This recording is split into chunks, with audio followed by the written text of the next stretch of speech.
안녕하세요. 결혼한 지 2개월 된 새댁입니다. 8살 차이 나는 남편을 따라 촌 아닌 촌으로 와서 살고 있고 일을 그만두고 내려온지라 현재 직장을 다니고 있진 않지만 구직 활동 중에 있습니다. 결혼 전 남편의 빚이 대략 7천만 원대였는데 집을 산다거나 재산을 비축하기 위함이 아닌 씀씀이가 커서 생긴 빚들이었습니다. 도대체 카드사에서는 뭘 믿고 카드론이며 한도를 주는지 이해를 못하겠더라고요. 카드사 카드론 3개에 카카오뱅크 하나, 카카오 마이너스론의 리볼빙 서비스까지 총 다 합쳐서 7천만 원대였습니다. 중소기업에서 야근의 특근까지 해서 세후 350에서 380만 원대 월급을 받으며 한 달 한 달 겨우 갚아가고 있는 상황이에요. 빚이 있는 건 알고 있었지만 이렇게 많이 있는 줄은 몰랐었고 시어머니께서 작년까지 결혼을 해야 좋다고 재촉하시기에 코로나가 바글바글한 상황에서도 결혼을 진행했습니다. 스드메 예약을 하고 난 후 회사에 12월에 결혼을 해서 다른 지역으로 가야 하기에 퇴사한다고 말을 했고 지인들에게도 결혼한다고 다 알렸습니다. 그렇게 결혼 선물을 다 받고 상견례까지 마친 상황이 돼서야 자기 빚이 땡땡카드에 얼마, 또 땡땡카드에 얼마, 다른 땡땡카드에 얼마 하면서 빚이 이만큼 있다는 말을 하기 시작하더군요. 여태껏 하고 싶은 거 다 하고 쓰고 싶은 대로 썼었다. 그런데 이제는 혼자가 아니니 그렇게 살지 않겠다. 돈을 허투루 쓰지 않겠다. 하는 약속을 받고 결혼을 했습니다. 신혼집은 신호 8명 중 넷째 누나가 집이 한 채 더 있어 보증금 3천에 월 20으로 어느 정도 리모델링이 되어 있는 오래된 21평 아파트에 들어갔어요. 남편은 결혼식 축의금과 결혼 전 돌아가신 시아버지께서 남겨주신 1,000만 원으로 결혼을 준비했고 스드메, 예식장, 답례품 등 모두 반반으로 진행했습니다. 그리고 결혼 후 남은 돈으로 빚을 조금 갚았고요. 국가에서 결혼 자금식으로 서류를 넣으면 이자를 싸게 해줘서 1,250만 원 대출을 받았고 그렇게 빚이 많은 와중에도 땡땡카드에서 이자율을 할인해준다 하기에 또 대출을 받았습니다. 그렇게 대출받은 돈으로 카드론 중 이자가 가장 센 것부터 갚았었죠. 다행히 번 돈에서 100만 원 조금 넘게 현금으로 쓸 수 있어 생활비 50, 보험비 30, 집값 20으로 겨우겨우 살 수가 있었습니다. 남편이 일일 일식이라 아침만 만들어주면 됐었고 저는 반찬 한 가지만으로도 잘 먹는 스타일이라 살 수 있었던 것 같네요. 이달 초에 생활비를 정산해봤더니 남편 주유비 등 카드를 쓴 게 많아서 그런지 마이너스 5만 2천 원 정도 되는 겁니다. 다행히 연말 정산으로 나온 돈이 있어 충당이 가능했기에 그냥 넘어갔어요. 이렇게 신혼생활 내내 하루하루 힘들게 지내고 있는 상태였습니다.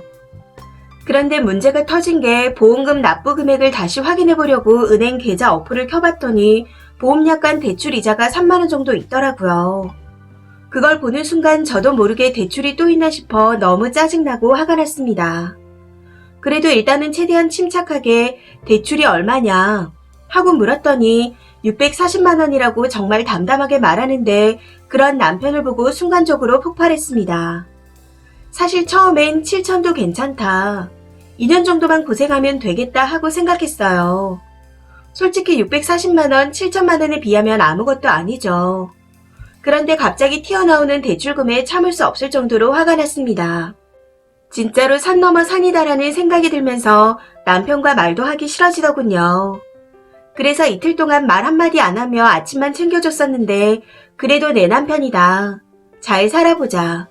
하는 마음을 먹고 조금씩 톡에 답도 하면서 짜증나는 마음을 풀고 있었습니다.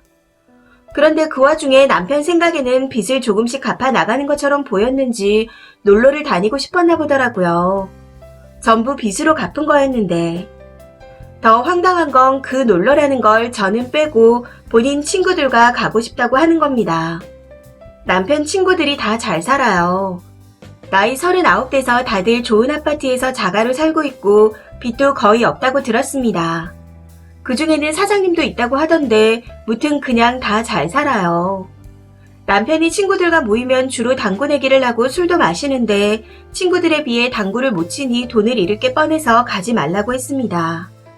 연애 기간 동안 친구들과 내기에서 이긴 적이 몇 번 안 된다고 들어서 알고 있었거든요. 그랬더니 숨 막힌다. 무조건 다 하지 말라고 하냐? 하며 화를 내기에 싸우게 되었습니다. 나도 숨 막힌다. 산 넘어 산인 비 때문에 숨이 턱턱 막힌다. 생활비 50만 원으로 어떻게든 아껴보겠다고 할인받으러 마트 끝나기 20분 전에 가서 장 보면서 살고 있다. 그런데 지금 놀러 가고 싶다는 소리가 나오냐? 하며 소리를 질렀습니다. 싸우면서 아무리 생각해도 밑빠진 독에 물을 붓는 것 같아 도저히 참을 수 없어 그대로 짐을 싸들고 친정으로 갔어요. 그 다음 날이 결혼하고 첫 제사였는데 너랑 안 살 거다 하고 그냥 친정으로 갔습니다. 제사는 지가 알아서 한다고 네 마음대로 하라며 잡지도 않더라고요. 그런데 멍청하게도 그렇게 친정에 가서 며칠 있었더니 조금씩 걱정이 되기 시작했습니다. 친정에 가서 엄마가 해주시는 밥을 먹으며 몸은 편했지만 남편이 밥은 잘 먹고 다닐까? 아침에 출근은 잘했을까? 하고 걱정이 됐습니다. 결국 일주일 뒤 일요일에 남편이 친정으로 데리러 왔기에 다시 집으로 돌아오게 되었고 그런 상황이다 보니 당연히 제사는 불참하게 되었었죠.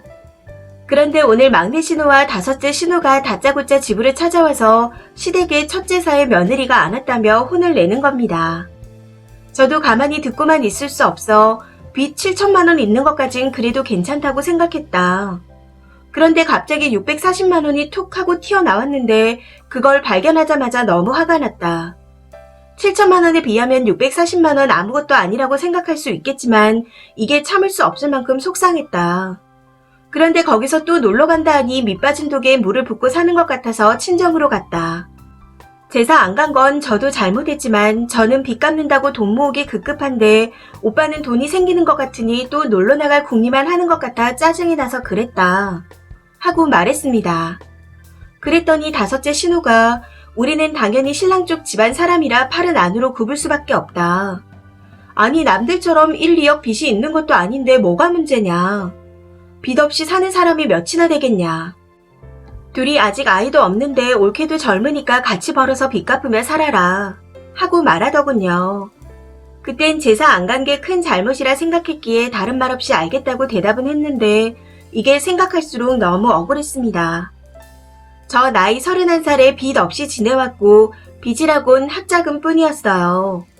그것도 2년제 4학기 중 1학기만 내고 나머지는 장학금이었으며 1학기분 학자금은 어머니가 갚아주셨습니다. 해서 결론은 제 앞으로 빚이 없어요. 결혼 전에 3천 조금 넘게 모았고 축의금을 제외하고는 결혼식 관련 비용은 칼같이 반반했습니다. 거기다 카드값도 지난달에 탔던 교통비와 보험비, 혼수로 전자제품 산다고 600만 원 썼습니다. 그리고 혼수 용품 사는 건 6개월 할부로 해서 세이브 적용받은 거라 12월 초에 결제해서 대략 300만 원 정도만 납부하면 끝이에요. 현재 제 통장에 1000만 원 정도 넘게 있고 축의금 돈은 엄마가 봉투에 현금으로 주셨는데 받은 봉투 그대로 놔두고 있습니다.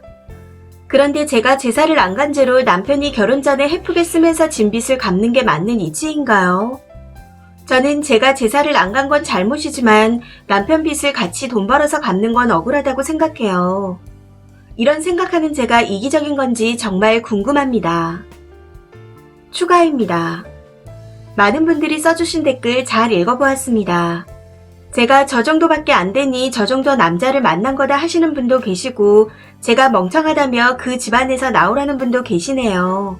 다들 감사합니다.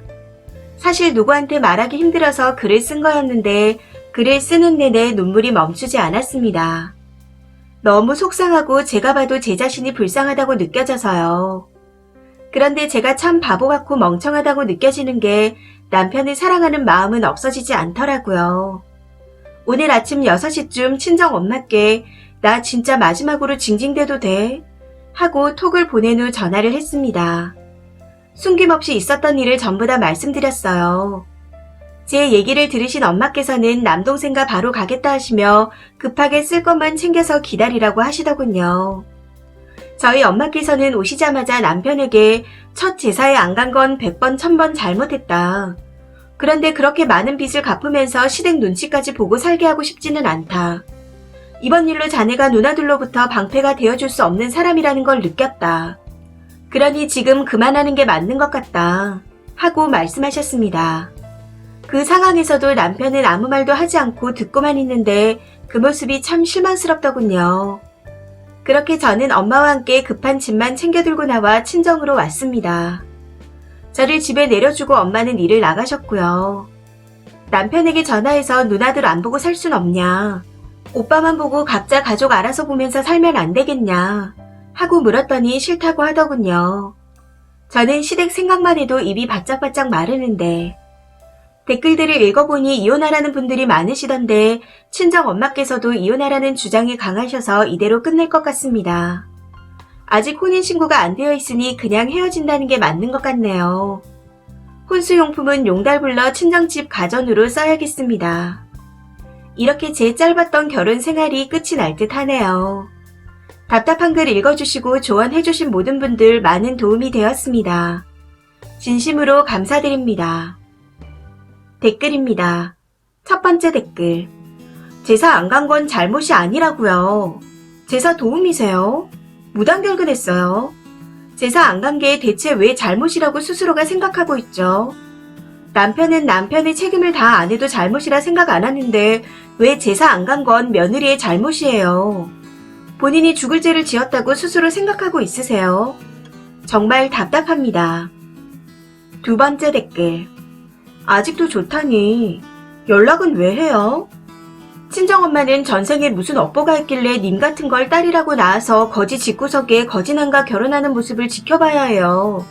그마저도 못 살아서 님을 싣고 나르는 고생까지 해야 하고. 왜 님을 안 잡는 줄 알아요?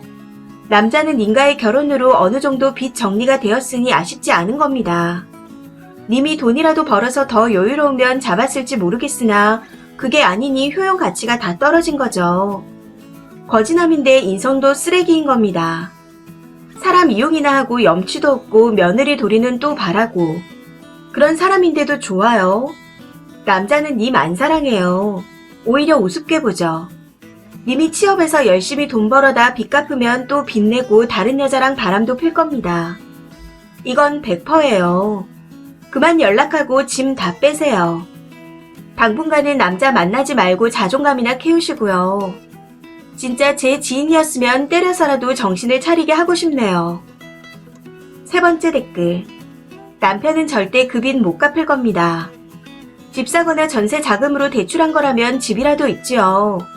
이건 그냥 순수한 빚이고 더군다나 이자율 높은 카드론을 상습적으로 쓰는 걸로 봐서는 그 벌은 못 고칩니다.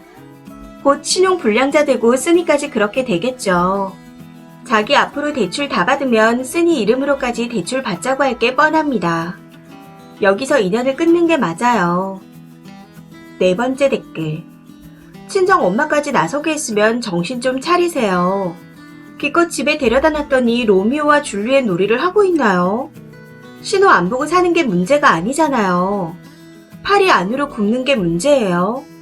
당사자인 남편이 문제인데 신호 안 보고 살게 해줄 거냐는 소리가 왜 나와? 진짜 이해 불가네요. 빚은 괜찮지만 재산은 안 된다. 뭐 그런 건가요? 다섯 번째 댓글. 아니 특별한 이유도 없이 사치하느라 진빚 7천을 알고도 결혼했다고요?